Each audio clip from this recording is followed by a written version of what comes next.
Chapter 8 The Queen's Croquet Ground. A large rose tree stood near the entrance of the garden. The roses growing on it were white, but there were 3 gardeners at it, busily painting them red. Alice thought this was a very curious thing, and she went near to watch them. And just as she came up to them, she heard one of them say, "Look out now, 5. Don't go splashing paint over me like that." "I couldn't help it," said 5 in a sulky tone. 7 jogged my elbow. On which 7 looked up and said, "That's right, 5. Always lay the blame on others." "You'd better not talk," said 5. "I heard the Queen say only yesterday you deserve to be beheaded." "What for?" said the one who had spoken first. 7. "Yes, it is his business," said 5, "and I'll tell him. It was for bringing the cook tulip roots instead of onions." 7 flung down his brush and had just begun. "Why, of all the unjust things," when his eye chanced to fall upon Alice as she stood watching them, and he checked himself suddenly. The others looked round also, and all of them bowed low. "Will you tell me, please," said Alice a little timidly, "why you are painting those roses?" Looked at 2. 2 began in a low voice.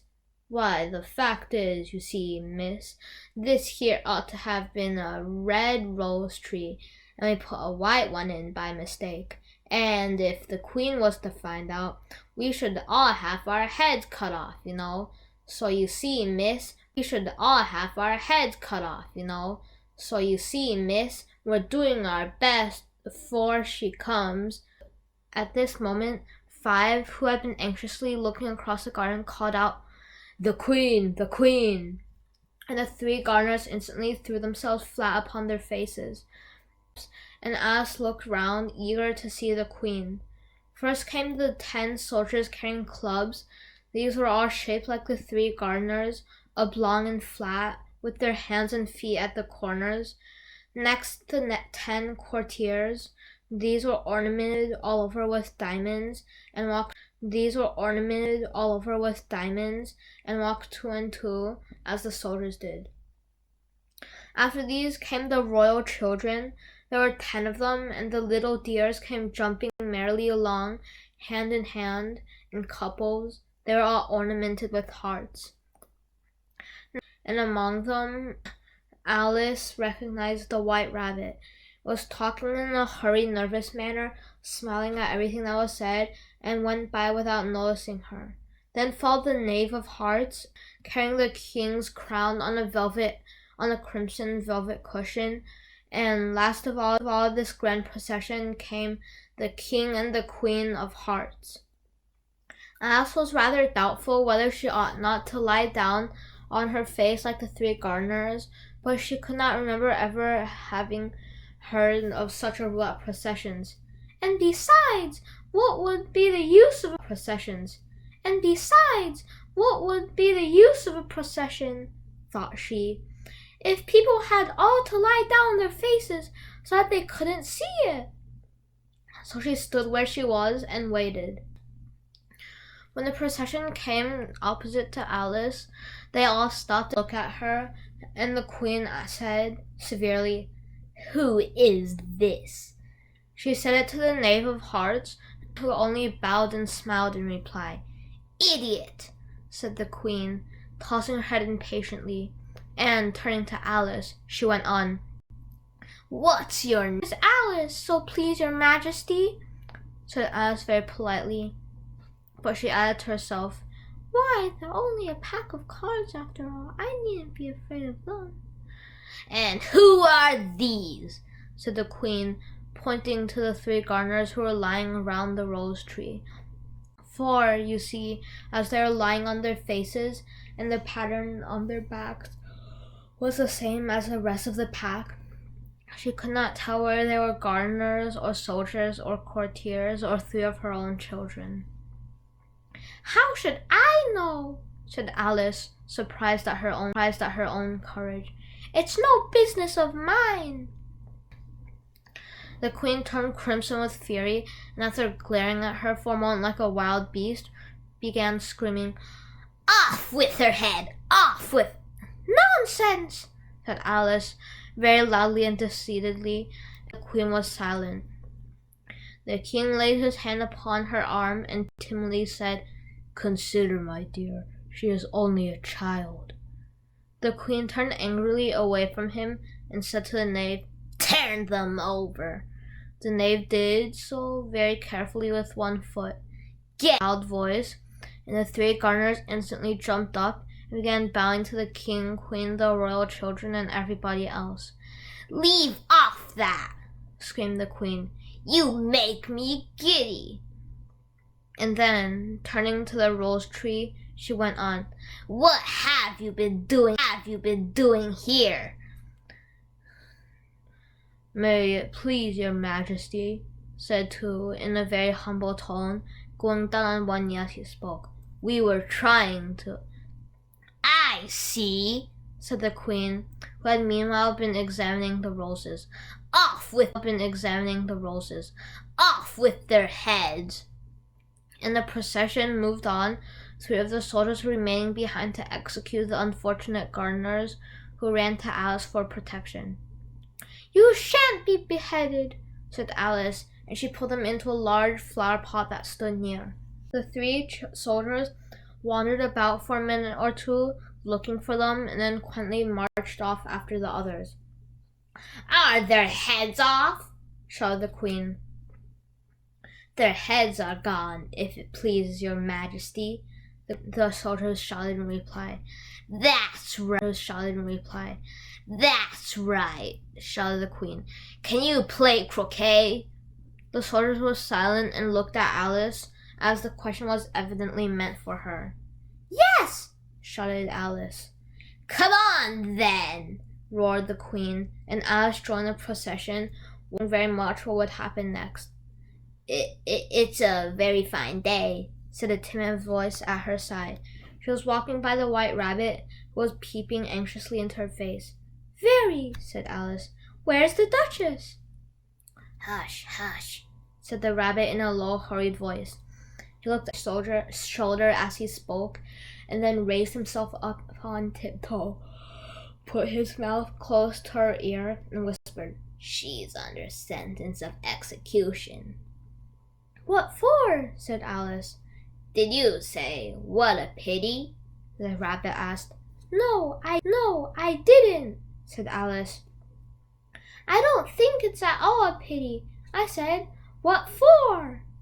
"She boxed the queen's ears," the rabbit began, and Alice gave a little scream of laughter. "Oh, hush," the rabbit whispered in a frightened tone. The knight and the queen said, "Get to your places," shouted the queen in a voice of thunder, and people began running about in all directions, tumbling up against each other. However, they settled down in a minute or two, and the game began. Alice thought she had never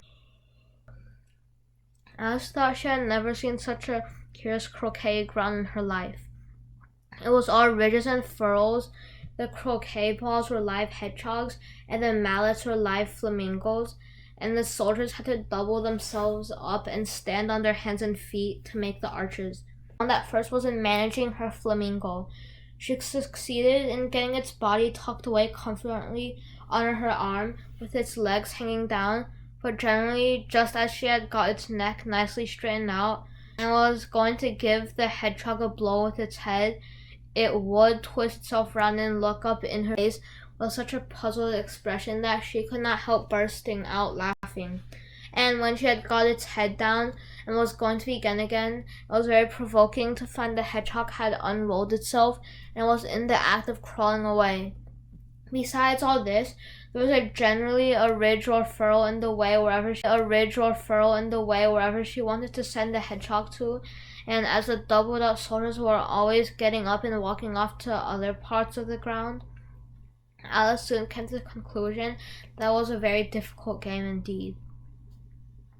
The players all played at once without waiting for turns, quarreling, And in a very short time, the queen was in a furious passion, went stamping about and shouting, "Off with his head!" or "Off with her head!" about once in a minute. Alice began to feel very uneasy. To be sure, she had not as yet had any dispute with the queen. It might happen any minute. And then, thought she, what would become of me? They're dreadfully fond of beheading people here. The great wonder is that there's anyone left alive. She was looking about for some way of escape and wondering whether she could get away without being seen when she noticed a curious appearance in the air. It puzzled her very much at first, but after watching it a minute or two, she made it out to be a grin, and she said to herself, "It's the Cheshire Cat now. It's the Cheshire Cat too." "How are you getting along?" said the cat as soon as there was a mouth enough for it to speak with. Alice waited till the eyes appeared and then nodded. "It's no use to speaking to it," she thought, "till its ears have come, or at least one of them." In another minute the whole head appeared, and then Alice put down her flamingo and began an account of the game, feeling very glad she had someone to listen to her. The cat seemed to think that there was enough of it now in sight, and no more of it appeared. "I don't think they play it at all fairly. Alice began in a rather complaining tone. "And they quarrel so dreadfully one can't hear oneself speak. And they don't seem to have any rules in particular. At least, if there are, nobody attends to them. And you've got no idea how things being alive. For instance, there's the arch I've got to go through next, walking about at the other end of the ground. And I should have croqueted the queen's hedgehog just now, only it ran away when it saw mine coming." "Do you like the queen?" said the cat in a low voice. "Not at all," said Alice. "She's so extremely—" Just then she noticed that the queen was close behind her listening, so she went on, "Likely to win, that it's hardly worth finishing the game." The queen smiled and passed on. "Who are you talking to?" said the king, coming up to Alice and looking at the cat's head with great curiosity. "It's a friend of mine, a Cheshire cat," said Alice. "Allow me to introduce it." "I don't like the look of it at all," said the king. "However, it may kiss my hand if it likes." "I'd rather not," the cat remarked. "Don't be impertinent," said the king, "and don't look at me like that." He got behind Alice as he spoke. "A cat may look at a cat, but I don't remember where." "Well, it must be removed," said the king very decidedly, and he called to the queen, who was passing at the moment. "My dear, I wish you could have this cat removed." The queen had only one way of settling all difficulties, great or small. "Off with his head," she said without even looking round. "I'll fetch the executioner myself," said the king eagerly, and he hurried off. Alice thought she might as well go back and see how the game was going on, as she heard the queen's voice in the distance, screaming with passion. She had already heard her sentence 3 of the players to be executed for having missed their turns, and she did not like the look of things at all, as the game was in such confusion that she never knew whether it was her turn or not. So she went off in search of her hedgehog, which seemed to Alice an excellent opportunity for croqueting one of them with the other. The only difficulty was that her flamingo was gone across to the other side of the garden, where Alice could see it trying in a helpless sort of way to fly up into a tree. By the time she caught the flamingo and brought it back, the fight was over and both hedgehogs were out of sight. "But it doesn't matter much," thought Alice. "I saw the arches are gone from this side of the ground." So she tucked it away under her arm that it might not escape again. went back to not escape again, went back to have a little more conversation with her friend. When she got back to the Cheshire Cat, she was surprised to find quite a large crowd collected around it.